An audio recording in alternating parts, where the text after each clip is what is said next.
ഓം ശാന്തി 24/7/2025 പ്രഭാതമുരളി. മധുരമായ കുട്ടികളെ, നിങ്ങൾ ഈ പഠിപ്പിലൂടെ ശാന്തിധാമം വഴി തന്റെ സുഖധാമത്തിലേക്ക് പോകുന്നു.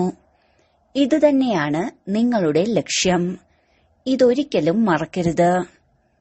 ചോദ്യം: നിങ്ങൾ കുട്ടികൾ സാക്ഷിയായി ഈ സമയം ഡ്രാമയിലുള്ള ഏത് ദൃശ്യമാണ് കണ്ടുകൊണ്ടിരിക്കുന്നത്? ഉത്തരം: ഈ സമയം ഡ്രാമയിൽ പൂർണമായും ദുഃഖത്തിന്റെ ദൃശ്യങ്ങളാണ്. അഥവാ ആർക്കെങ്കിലും സുഖമുണ്ടെങ്കിൽ തന്നെ അല്പകാലത്തെ കാകവിഷ്ട സമാനമാണ്. ബാക്കി ദുഃഖം തന്നെ ദുഃഖമാണ്. നിങ്ങൾ കുട്ടികൾ ഇപ്പോൾ പ്രകാശത്തിലേക്ക് വന്നിരിക്കുകയാണ്. അറിയാം, ഓരോ സെക്കൻഡും ഈ പരിധിയില്ലാത്ത സൃഷ്ടിചക്രം കറങ്ങിക്കൊണ്ടിരിക്കുകയാണ്. ഒരു ദിവസത്തെയും മറ്റൊരു ദിവസവുമായി സാമ്യപ്പെടുത്താൻ സാധിക്കില്ല. മുഴുവൻ ലോകത്തിലെയും അഭിനയം പരിവർത്തനപ്പെട്ടുകൊണ്ടിരിക്കുന്നു. പുതിയ ദൃശ്യങ്ങൾ സംഭവിച്ചുകൊണ്ടിരിക്കുന്നു. ഗീതം: ആരാണോ അച്ഛനോടൊപ്പം അവർക്കാണ് ജ്ഞാനമഴ. ഡബിൾ ഓം ശാന്തി. 1. ബാബ സ്വധർമ്മത്തിൽ സ്ഥിതി ചെയ്തിരിക്കുന്നു. 2. കുട്ടികളോടും പറയുന്നു, തന്റെ സ്വധർമ്മത്തിൽ സ്ഥിതി ചെയ്യൂ. ബാബയെ ഓർമ്മിക്കൂ. മറ്റാർക്കും തന്നെ സ്വധർമ്മത്തിൽ സ്ഥിതി ചെയ്യൂ എന്ന് നമ്മോട് പറയാൻ സാധിക്കില്ല. നിങ്ങൾ കുട്ടികളുടെ ബുദ്ധിയിൽ ഇപ്പോൾ നിശ്ചയമുണ്ട്. നിശ്ചയബുദ്ധി വിജയന്തി. അവർക്കേ വിജയം നേടാൻ സാധിക്കൂ. എന്തിന്റെ വിജയമാണ് നേടുന്നത്?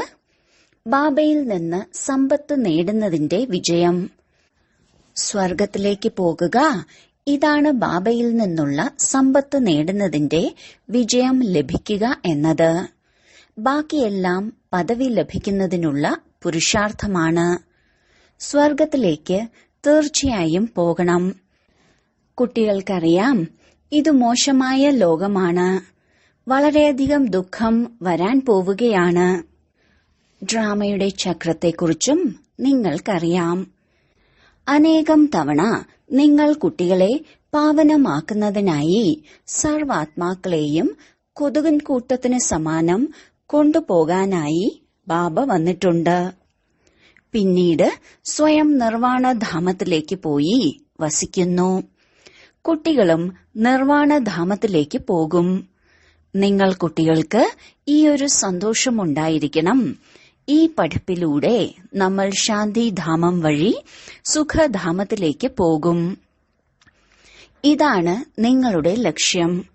ഇതൊരിക്കലും മറക്കരുത്. ദിവസേന നിങ്ങൾ പഠിക്കുന്നുണ്ടല്ലോ. നമ്മെ പതീതത്തിൽ നിന്ന് പാവനമാക്കാൻ വേണ്ടിയാണ് ബാബ പഠിപ്പിക്കുന്നതെന്ന് അറിയാം. പാവനമാകാനുള്ള സഹജ ഉപായമാണ് ഓർമ്മ. ഇതൊന്നും പുതിയ കാര്യമല്ല. ഭഗവാൻ രാജയോഗം പഠിപ്പിച്ചു എന്ന് ഗീതയിൽ എഴുതിയിട്ടുണ്ട്. കേവലം കൃഷ്ണന്റെ പേര് വെക്കുക എന്ന തെറ്റ് ചെയ്തു. കുട്ടികൾക്ക് എന്ത് ജ്ഞാനമാണോ ലഭിച്ചിരിക്കുന്നത് അത് ഗീതാശാസ്ത്രത്തിലല്ലാതെ മറ്റൊരു ശാസ്ത്രങ്ങളിലും ഇല്ല. കുട്ടികൾക്കറിയാം, ബാബയോളം മഹിമ മറ്റൊരു മനുഷ്യനുമില്ല. ബാബ വന്നില്ല എങ്കിൽ ഈ സൃഷ്ടിചക്രം എങ്ങനെ കറങ്ങാനാണ്? ദുഃഖധാമം എങ്ങനെ സുഖധാമമായി തീരും? സൃഷ്ടിചക്രം കറങ്ങുക തന്നെ വേണം. ബാബയ്ക്ക് തീർച്ചയായും വരേണ്ടതായിയുണ്ട്. ബാബ വരുന്നത് തന്നെ എല്ലാവരെയും തിരികെ കൊണ്ടുപോകാനാണ്. വീണ്ടും ചക്രം കറങ്ങുന്നു. ബാബ വരുന്നില്ലെങ്കിൽ കലിയുഗം എങ്ങനെ സത്യയുഗമാകും? ബാക്കി ഈ കാര്യങ്ങളൊന്നും മറ്റൊരു ശാസ്ത്രങ്ങളിലും ഇല്ല. ഗീതയിലാണ് രാജയോഗത്തെക്കുറിച്ചുള്ളത്. ആബുവിൽ ഭഗവാൻ വന്നു എന്ന് മറ്റുള്ളവർ അറിയുകയാണെങ്കിൽ എല്ലാവരും ഇങ്ങോട്ട് ഓടിവരും. സന്യാസിമാർക്കും ഭഗവാനെ കാണണമെന്ന് ആഗ്രഹമുണ്ടാകില്ലേ? തിരികെ പോകുന്നതിനായി എല്ലാവരും പതിത പാവനനെ ഓർമ്മിക്കുന്നു. ഇപ്പോൾ നിങ്ങൾ കുട്ടികൾ കോടി മടങ്ങ് ഭാഗ്യശാലികളായി മാറിക്കൊണ്ടിരിക്കുകയാണ്. അവിടെ, അതായത് സത്യയുഗത്തിൽ, അളവറ്റ സുഖമുണ്ടാകുന്നു. പുതിയ ലോകത്തിലുണ്ടായിരുന്ന ദേവീദേവതകളുടെ ധർമ്മം ഇപ്പോഴില്ല. ശിവബാബ ബ്രഹ്മാവിലൂടെ ദേവതാധർമ്മത്തിന്റെ സ്ഥാപന ചെയ്യുകയാണ്. ഇത് വളരെ വ്യക്തമാണ്. നിങ്ങളുടെ ലക്ഷ്യം തന്നെ ഇതാണ്. ഇതിൽ സംശയിക്കേണ്ടതായ കാര്യമൊന്നുമില്ല.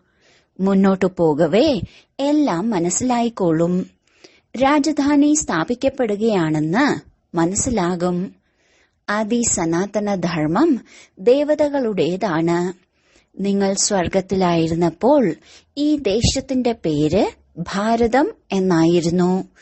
ഇപ്പോൾ നരകത്തിൽ ഹിന്ദുസ്ഥാൻ എന്നായി. ഇവിടെ ദുഃഖം മാത്രമേയുള്ളൂ. പിന്നീട് സൃഷ്ടിയുടെ പരിവർത്തനം സംഭവിച്ച് സ്വർഗം, അതായത് സുഖധാമമാകുന്നു. ഈ ജ്ഞാനം ഇപ്പോൾ നിങ്ങൾ കുട്ടികളിലുണ്ട്. ലോകത്തിലുള്ള മനുഷ്യർക്ക് ഇതിനെക്കുറിച്ചൊന്നും അറിയില്ല. സ്വയം ഭഗവാൻ തന്നെ പറയുന്നു, ഇത് അന്ധകാരം നിറഞ്ഞ രാത്രിയാണെന്ന്. രാത്രിയിലാണ് മനുഷ്യർ ബുദ്ധിമുട്ട് അനുഭവിക്കുക. നിങ്ങൾ കുട്ടികളിപ്പോൾ പ്രകാശത്തിലാണ്. ഇതെല്ലാം തന്നെ സാക്ഷിയായി ബുദ്ധിയിൽ ധാരണ ചെയ്യണം. ഓരോ സെക്കൻഡും ഈ പരിധിയില്ലാത്ത സൃഷ്ടിചക്രം കറങ്ങിക്കൊണ്ടിരിക്കുന്നു. ഒരു ദിവസത്തെ പോലും മറ്റൊന്നുമായി സാമ്യപ്പെടുത്താൻ സാധിക്കില്ല. മുഴുവൻ ലോകത്തിലുമുള്ള ഓരോ അഭിനേതാക്കളുടെയും അഭിനയത്തിന് വ്യത്യാസമുണ്ട്. പുതിയ ദൃശ്യങ്ങൾ ഉണ്ടായിക്കൊണ്ടിരിക്കുന്നു. ഈ സമയം പൂർണമായും ദുഃഖത്തിന്റെ ദൃശ്യങ്ങളാണ്.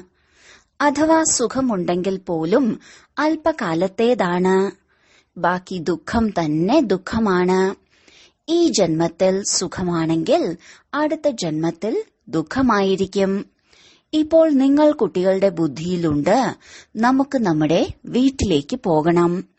ഇതിനു വേണ്ടി പാവനമാകാനായി പ്രയത്നിക്കണം.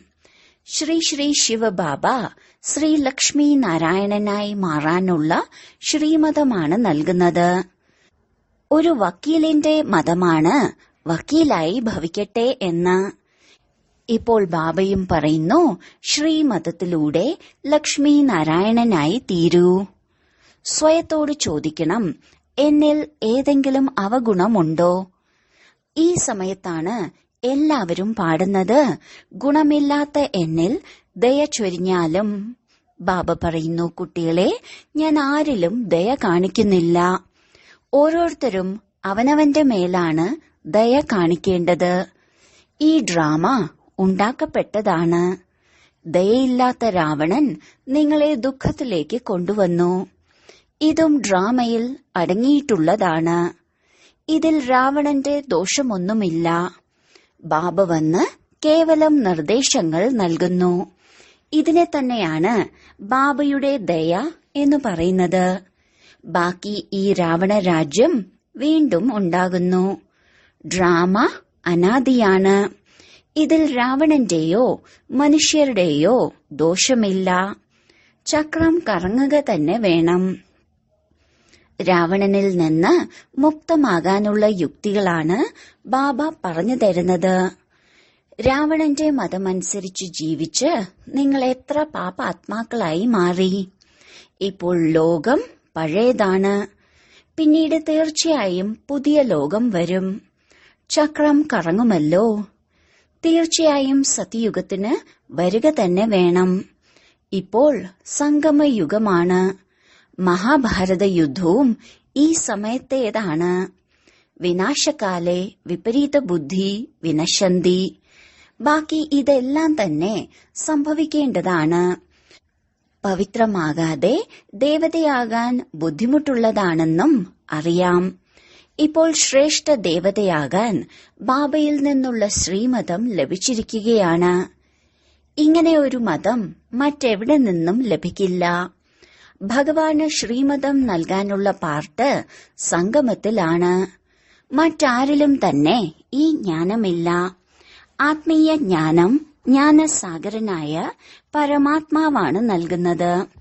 ജ്ഞാനസാഗരൻ, സുഖസാഗരൻ, ഇതെല്ലാം ബാബയുടെ തന്നെ മഹിമയാണ്. ബാബ പുരുഷാർത്ഥത്തിനുള്ള യുക്തികളാണ് പറഞ്ഞു തരുന്നത്. ഈയൊരു ചിന്ത വേണം. ഇപ്പോൾ തോറ്റുപോയാൽ കൽപ്പകൽപ്പം തോറ്റുപോകും. വളരെ വലിയ മുറിവ് പറ്റും. ശ്രീമതം പാലിക്കാത്തതിനാലാണ് മുറിവ് പറ്റുന്നത്. ബ്രാഹ്മണരുടെ വൃക്ഷത്തിന് തീർച്ചയായും അഭിവൃദ്ധി പ്രാപിക്കണം. ദേവതകളുടെ വൃക്ഷത്തിനോളം വലുപ്പമുണ്ടാകും. നിങ്ങൾ പുരുഷാർത്ഥം ചെയ്യുകയും ചെയ്യിപ്പിക്കുകയും വേണം. തൈകൾ നട്ടുകൊണ്ടിരിക്കും. വൃക്ഷം വലുതായിക്കൊണ്ടിരിക്കും. നിങ്ങൾക്കറിയാം, ഇപ്പോൾ നമ്മുടെ മംഗളം ഉണ്ടായിക്കൊണ്ടിരിക്കുകയാണ്. പതിത ലോകത്തിൽ നിന്നും പാവന ലോകത്തേക്ക് പോകുന്നതിന്റെ മംഗളമാണ്. നിങ്ങൾ കുട്ടികളുടെ ബുദ്ധിയുടെ പൂട്ട് ഇപ്പോൾ തുറന്നു കഴിഞ്ഞു. ബാബ ബുദ്ധിവാന്റെയും ബുദ്ധിവാനല്ലേ? ഇപ്പോൾ നിങ്ങൾ മനസ്സിലാക്കിക്കൊണ്ടിരിക്കുന്നു. ഇനി മുന്നോട്ടു പോകവേ അറിയാൻ സാധിക്കും ആരുടെയെല്ലാം പൂട്ടാണ് തുറക്കുക എന്ന്. ഇതും ഡ്രാമയിൽ ഉള്ളതാണ്. ശേഷം വീണ്ടും സത്യയുഗം മുതൽക്ക് ആവർത്തിക്കുന്നു. ലക്ഷ്മി നാരായണൻ സിംഹാസനത്തിലിരുന്നാൽ പുതു സംവത്സരം ആരംഭിക്കുന്നു. 1 മുതൽക്ക് 1250 വർഷങ്ങൾ സ്വർഗമാണെന്ന് നിങ്ങൾ എഴുതുന്നു. എത്ര വ്യക്തമാണ്! ഇത് സത്യനാരായണന്റെ കഥയാണ്. അമരകഥയുമുണ്ടല്ലോ. നിങ്ങൾ കുട്ടികളിപ്പോൾ സത്യം സത്യമായ അമരകഥയാണ് കേൾക്കുന്നത്. ഇതിന്റെ മഹിമയാണ് പിന്നീടുണ്ടാകുന്നത്. ആഘോഷങ്ങളെല്ലാം തന്നെ ഈ സമയത്തെ ഓർമ്മചിഹ്നങ്ങളാണ്. നമ്പർ 1 ഉത്സവമാണ് ശിവജയന്തി. കലിയുഗത്തിനു ശേഷം വിശ്വത്തെ പരിവർത്തനപ്പെടുത്തുന്നതിനായി തീർച്ചയായും ബാബയ്ക്ക് വരേണ്ടതായി വരുന്നു.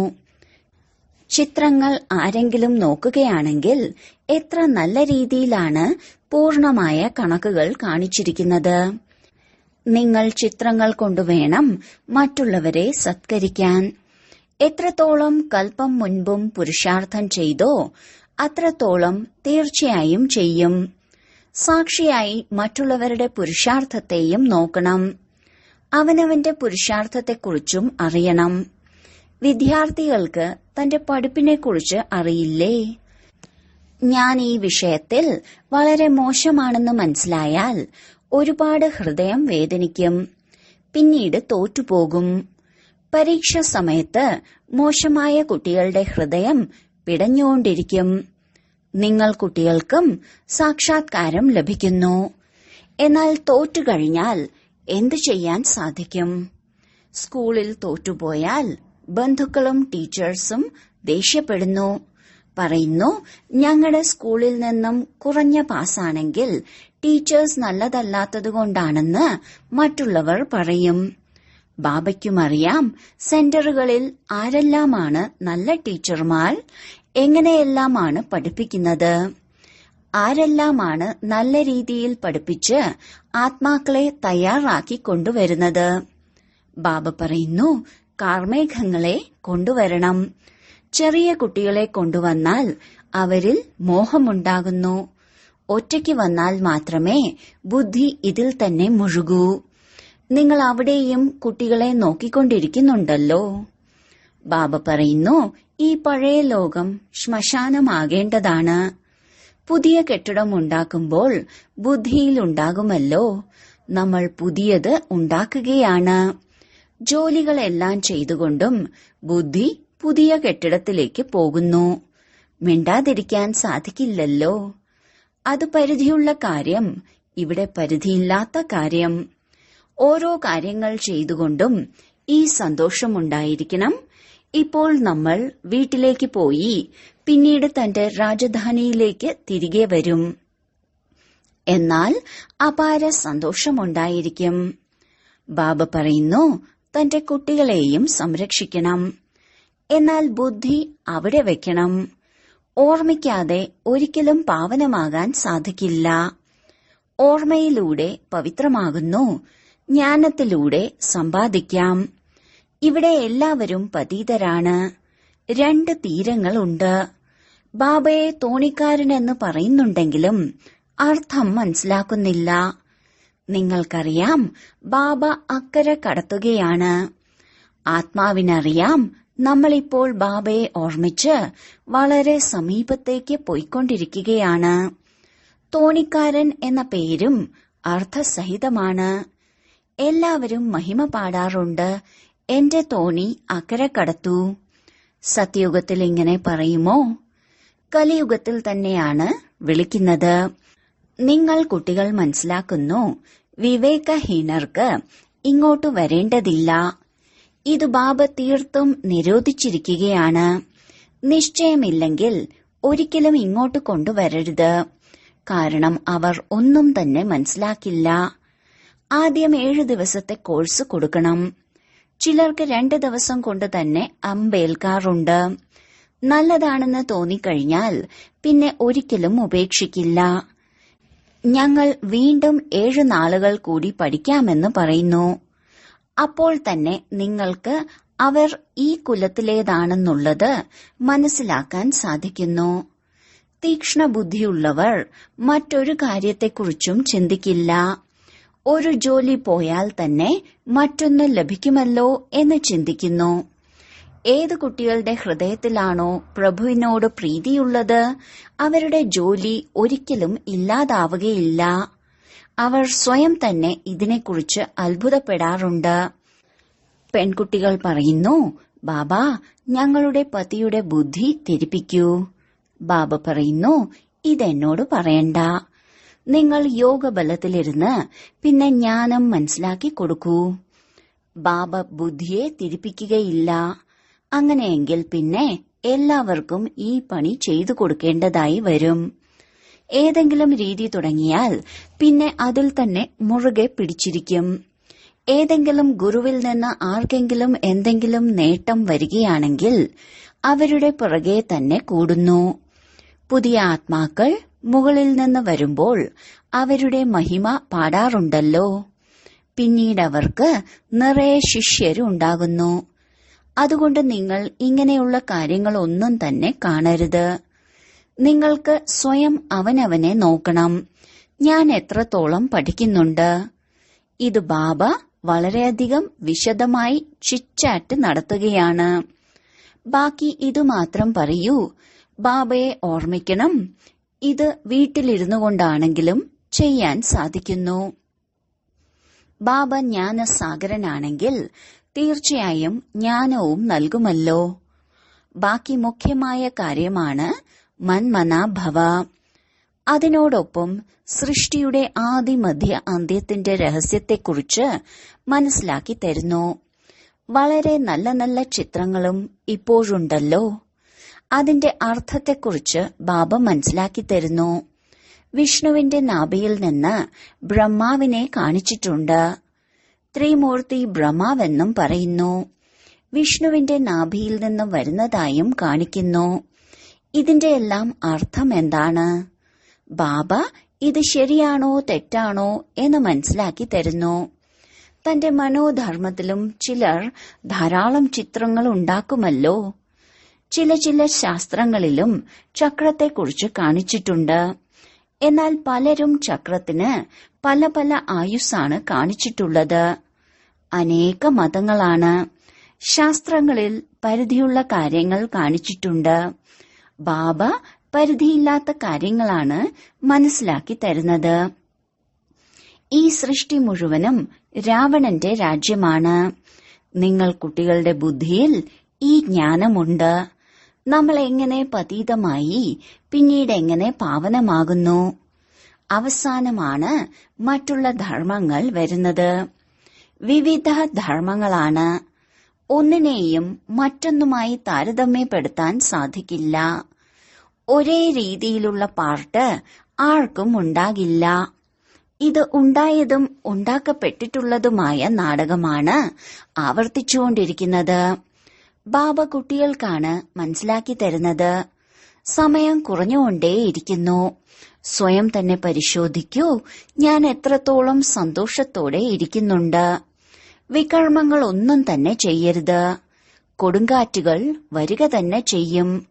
ബാബ മനസ്സിലാക്കി തരുന്നു, കുട്ടികളെ തന്റെ ചാർട്ട് പരിശോധിക്കൂ. അപ്പോൾ എന്തെല്ലാം തെറ്റുകൾ സംഭവിച്ചിട്ടുണ്ടോ അതിന്റെ പശ്ചാത്താപമുണ്ടാകും.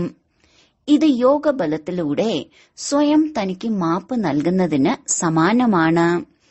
അല്ലാതെ ബാബ ഒരിക്കലും ക്ഷമിക്കുന്നില്ല, മാപ്പ് നൽകുന്നില്ല. ഡ്രാമയിൽ ക്ഷമ എന്ന അക്ഷരമേ ഇല്ല. നിങ്ങൾക്ക് തന്റെ പ്രയത്നം ചെയ്യണം. പാപത്തിന്റെ ശിക്ഷകൾ മനുഷ്യൻ സ്വയം അനുഭവിക്കുന്നു. ഇതിൽ ക്ഷമയുടെ കാര്യം തന്നെയില്ല. ബാബ പറയുന്നു, ഓരോ കാര്യത്തിലും പ്രയത്നിക്കണം. ബാബ ആത്മാക്കൾക്ക് യുക്തികൾ പറഞ്ഞു തരുന്നു. ബാബയെ വിളിക്കുന്നത് തന്നെ പഴയ രാവണന്റെ ദേശത്തേക്കാണ്. വരൂ, വന്ന് ഞങ്ങൾ പതീതരെ പാവനമാക്കൂ. എന്നാൽ മനുഷ്യർ മനസ്സിലാക്കുന്നില്ല, അവർ ആസുരീയ രാവണ സമ്പ്രദായത്തിലുള്ളവരാണ്. നിങ്ങൾ ബ്രാഹ്മണ സമ്പ്രദായത്തിലുള്ളവരാണ്. നിങ്ങൾ ദൈവിക സമ്പ്രദായത്തിലുള്ളവരായി മാറിക്കൊണ്ടിരിക്കുകയാണ്. കുട്ടികൾ നമ്പർ വയസ്സായാണ് പുരുഷാർത്ഥവും ചെയ്തുകൊണ്ടിരിക്കുന്നത്. അപ്പോൾ പറയാം, ഇവരുടെ ഭാഗ്യത്തിൽ ഇത്രയേ ഉള്ളൂ. തന്റെ സമയം വ്യർത്ഥമാക്കുന്നു. അങ്ങനെയാണെങ്കിൽ ജന്മജന്മാന്തരം കൽപ്പകൽപ്പാന്തരം ഉയർന്ന പദവി ലഭിക്കില്ല. സ്വയം അവനവന് നഷ്ടം വരുത്തി വെക്കരുത്. കാരണം ഇപ്പോൾ എന്താണോ ശേഖരിക്കുന്നത് അത് വീണ്ടും നഷ്ടത്തിലേക്ക് പോകുന്നു. രാവണരാജ്യത്തിൽ എത്ര നഷ്ടമാണ് ഉണ്ടാകുന്നത്. ശരി, വളരെ കാലത്തെ വേർപാടിനു ശേഷം തിരികെ കിട്ടിയ മധുരമധുരമായ കുട്ടികൾക്ക് മാതാവും പിതാവുമായ ബാബ്ദാദയുടെ സ്നേഹസ്മരണകളും സുപ്രഭാതവും. ആത്മീയ അച്ഛന്റെ ആത്മീയ കുട്ടികൾക്ക് നമസ്കാരം. ധാരണയ്ക്കുള്ള മുഖ്യസാരം. 1. അന്തർമുഖിയായി അവനവനെ പരിശോധിക്കണം. എന്തെല്ലാം തെറ്റുകൾ സംഭവിച്ചിട്ടുണ്ടോ അതിനെ ഹൃദയം കൊണ്ട് പശ്ചാത്തപിച്ച് യോഗബലത്തിലൂടെ മാപ്പ് നൽകണം. ഇതിൽ സ്വയം തന്നെ പ്രയത്നിക്കണം. 2. ബാബയുടെ നിർദ്ദേശങ്ങൾ പൂർണമായും പാലിച്ച് സ്വയം തന്റെ മേൽ ദയ കാണിക്കണം. സാക്ഷിയായി തന്റെയും മറ്റുള്ളവരുടെയും പുരുഷാർത്ഥം കാണണം. ഒരിക്കലും അവനവനെ നഷ്ടത്തിലേക്ക് കൊണ്ടുവരരുത്. വരദാനം: വിശ്വമംഗളത്തിന്റെ ഭാവനയിലൂടെ ഓരോ ആത്മാവിന്റെയും സുരക്ഷയുടെ പ്ലാൻ ഉണ്ടാക്കുന്ന സത്യമായ ദയാമനസ്കരായി ഭവിക്കട്ടെ. വർത്തമാന സമയത്ത് പല ആത്മാക്കളും സ്വയം തങ്ങളുടെ തന്നെ അമംഗളത്തിന് നിമിത്തമായിക്കൊണ്ടിരിക്കുന്നുണ്ട്. അവർക്ക് വേണ്ടി ദയാമനസ്കരായി എന്തെങ്കിലും പ്ലാൻ ഉണ്ടാക്കൂ.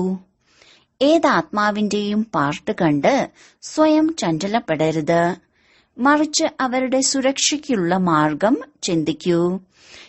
ഇതൊക്കെ സംഭവിച്ചുകൊണ്ടിരിക്കും. വൃക്ഷം ജീർണിക്കുക തന്നെ ചെയ്യും. ഇങ്ങനെയാകരുത്. വന്ന വിഘ്നങ്ങളെ സമാപ്തമാക്കൂ. വിശ്വമംഗളകാരി അല്ലെങ്കിൽ വിഘ്ന വിനാശകരുടെ ടൈറ്റിലുണ്ട്. അതിൻ പ്രകാരം സങ്കല്പം, വാക്ക്, കർമ്മത്തിൽ ദയാമനസ്കരായി വായുമണ്ഡലത്തിൽ മാറ്റം കൊണ്ടുവരുന്നതിൽ സഹയോഗിയാകൂ. സ്ലോഗൻ: കർമ്മയോഗിയാകാൻ അവർക്കാണ് സാധിക്കുക ആരാണോ ബുദ്ധിയുടെ മേൽ ശ്രദ്ധയാകുന്ന കാവൽ ഏർപ്പെടുത്തുന്നത്. അവ്യക്ത സൂചന: സങ്കല്പങ്ങളുടെ ശക്തി സംഭരിച്ച് ശ്രേഷ്ഠ സേവനത്തിന് നിമിത്തമാകൂ. അന്തിമത്തിൽ ഫൈനൽ പേപ്പറിലെ ചോദ്യം ഇതായിരിക്കും: സെക്കൻഡിൽ ഫുൾ സ്റ്റോപ്പ്. ഇതിൽ തന്നെയാണ് നമ്പർ ലഭിക്കുക. സെക്കൻഡിനേക്കാൾ കൂടിപ്പോയാൽ തോറ്റുപോകും. ഒരു ബാബയും ഞാനും മൂന്നാമതൊരു കാര്യം വരരുത്. ഇത് ചെയ്യട്ടെ, ഇത് നോക്കട്ടെ, ഇത് കഴിഞ്ഞു, ഇത് കഴിഞ്ഞില്ല, ഇങ്ങനെ ആകരുത്. ഇതെന്തുകൊണ്ട് സംഭവിച്ചു, ഇതെന്താ സംഭവിച്ചത്, അങ്ങനെ ഏതെങ്കിലും സങ്കല്പം വന്നാൽ ഫൈനൽ പേപ്പറിൽ പാസ്സാവുകയില്ല. ഓം ശാന്തി.